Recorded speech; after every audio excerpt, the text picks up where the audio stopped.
नमस्कार दोस्तों, स्वागत है आपका फिर से एक बार Modi education point YouTube channel पर। दोस्तों, क्लास 12th हिंदी का जो अर्धवार्षिक परीक्षा यानी कि छमाही परीक्षा होने वाला है, उसके लिए रिवीजन सीरीज हिंदी का 30 VVI ऑब्जेक्टिव क्वेश्चन लेकर आए हैं। तो चलिए बिना देरी किए हुए आगे क्वेश्चन की ओर चलते हैं। तो आज का हमारा पहला क्वेश्चन है दोस्तों, देखिएगा। उसने कहा था कहानी में किस युद्ध का उल्लेख है? तो उसने कहा था कहानी जो है उसमें न प्रथम विश्व युद्ध यानी कि प्रथम वर्ल्ड वार जब चल रहा था उसी समय का यह कहानी है, ठीक है। और उसने कहा था कहानी कब प्रकाशित हुआ था? तो यह 1915 ईस्वी में प्रकाशित हुआ था, ठीक है। और देखिएगा अगला दूसरा क्वेश्चन है, कैमुदी नामक कविता केंद्र की स्थापना किसने की? कैमुदी नामक कविता केंद्र की स्थापना किसने की? तो यह रघुवीर सहाय जी का है, ठीक है। और यह रिवीजन सीरीज है, इसलिए हम लोग थोड़ा फास्ट चलेंगे। और हाँ दोस्तों, चैनल पर सब्सक्राइब कर लीजिएगा एक बार, अगर नए हैं तो सब्सक्राइब जरूर कर लीजिएगा। चलिए आगे देखिएगा, 3 नंबर क्वेश्चन है। 3 नंबर क्वेश्चन देखिएगा, निम्नलिखित में से गद्य कविता कौन सी है? यानी कि गद्य खंड की कविता इसमें कौन सी है? ठीक है, हार जीत जो है आपका वह गद्य कविता है, ठीक है। गद्य कविता हार जीत है। 4 नंबर क्वेश्चन देखिएगा, ममेरा शब्द में प्रत्यय क्या है? ममेरा शब्द में प्रत्यय तो एरा हो जाएगा। क्या हो जाएगा? एरा, ठीक है। संधि विच्छेद करने के बाद इस ममेरा हो जाएगा, ठीक है दोस्तों। तो यहाँ पर इसका अगर संधि विच्छेद करेंगे तो म जोर एरा, देखिए यह हुआ ना। तो इसमें ना म पहले वाला जो है यह उपसर्ग हो जाएगा और यह वाला जो है एरा वह प्रत्यय हो जाएगा, ठीक है। और 5 नंबर क्वेश्चन देखिएगा, शिव शब्द का पर्यायवाची शब्द है क्या है? शिव शब्द का पर्यायवाची शब्द क्या हो जाएगा? तो शिव का रुद्र, यानी कि पर्यायवाची का मतलब ही होता है उसी का दूसरा रूप, ठीक है। हाथ का मैला होना, हाथ का मैला होना मुहावरे का अर्थ, यह मुहावरा है दोस्तों। हाथ का मैला होना मुहावरे का क्या अर्थ है? तुच्छ होना, ठीक है। क्या हो जाएगा? तुच्छ होना, यानी कि ऑप्शन डी जो है आपका सही हो जाएगा। और इसका फ्री आपको अगर PDF चाहिए तो आप लोग कमेंट करके बता दीजिएगा, इसका फ्री PDF आपको मिल जाएगा, ठीक है। चलिए आगे देखिएगा, 7 नंबर क्वेश्चन है, मालती के बच्चे का क्या नाम था? मालती के बच्चे का क्या नाम था? तो मालती के बच्चे का नाम टीटी था। और यह किस कहानी की पात्र है? तो रोज, ठीक है दोस्तों। किस कहानी की पात्र है? रोज जो कहानी है सच्चिदानंद हीरानंद वत्स्यायन अज्ञेय जी का, उन्हीं का एक पात्र है। 100 का उच्चारण स्थान क्या होगा? 100 का उच्चारण स्थान दोस्तों दंत होगा, ठीक है। 100 आप एक बार उच्चारण करके देख सकते हैं, इसका दंत होगा, ठीक है। और 9 नंबर क्वेश्चन देखिएगा, आर्ट ऑफ कन्वर्सेशन कहाँ के लोगों में सर्वाधिक प्रचलित है? तो इसका आंसर दोस्तों आप लोग कमेंट करके बताइएगा, ठीक है। यह क्वेश्चन आपको HW में हम देते हैं, ठीक है। और अगला क्वेश्चन देखिएगा, अगला क्वेश्चन है 10 नंबर। और दोस्तों यह काफ़ी VVI ऑब्जेक्टिव क्वेश्चन है, ठीक है। यह काफ़ी छपने वाला क्वेश्चन सब है। गांव का घर शीर्षक कविता के कवि कौन है? गांव का घर शीर्षक कविता के कवि हो जाएंगे ज्ञानेंद्र पति। दोस्तों अगला क्वेश्चन देखिएगा, 11 नंबर क्वेश्चन है, 100 अनाज एक सुजान, 100 अनाज एक सुजान शीर्षक उपन्यास के लेखक कौन है? तो इसका बालकृष्ण भट्ट जी हो जाएंगे, ठीक है। बालकृष्ण भट्ट जी। और यह क्वेश्चन सब काफ़ी most important VVI objective question है, ठीक है।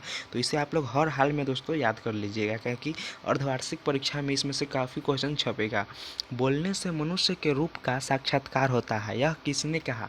तो बोलने से मनुष्य के, देखिए अगर कोई भी व्यक्ति अगर चुपचाप रहेगा तो आप उसके गुण को नहीं जान पाइएगा। जब तक वह बोलेगा नहीं, आपसे कुछ बात नहीं करेगा, तब तक आप उसके बारे में मतलब सही से नहीं जान पाइएगा, ठीक है।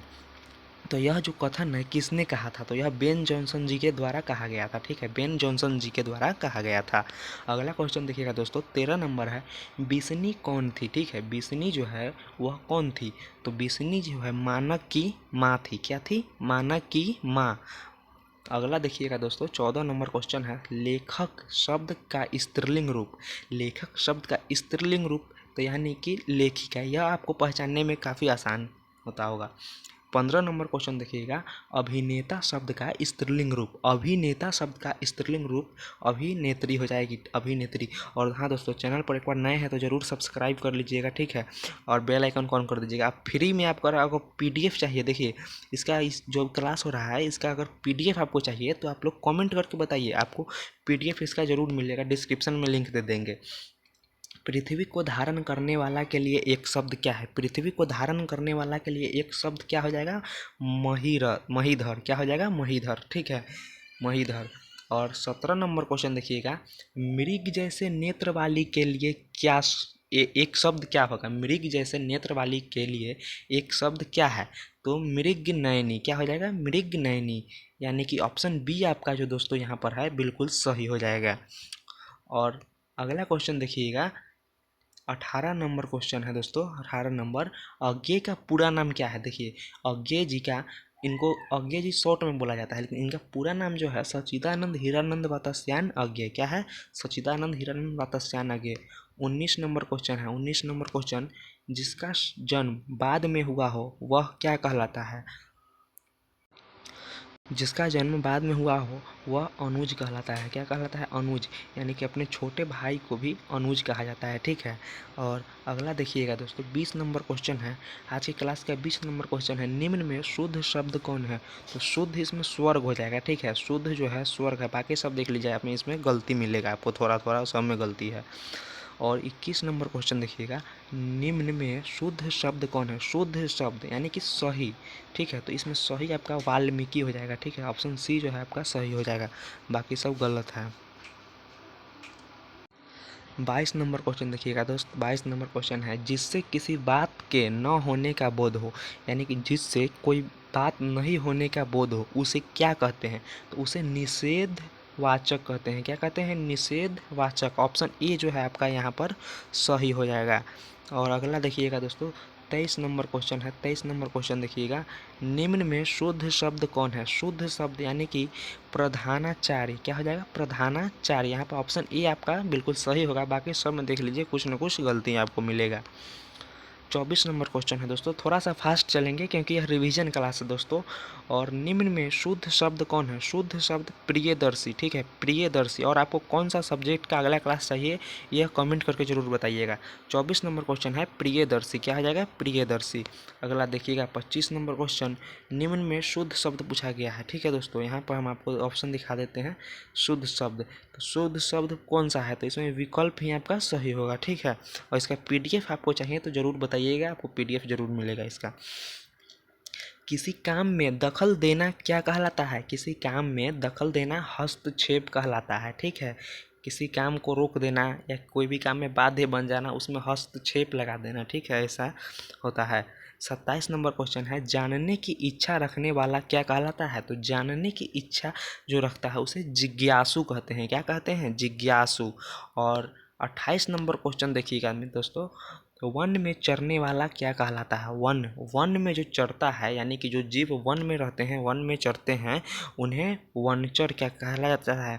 वनचर कहलाता है। क्या कहलाता है? वनचर। और 29 नंबर क्वेश्चन देखिएगा, गुण दोष विवेचक।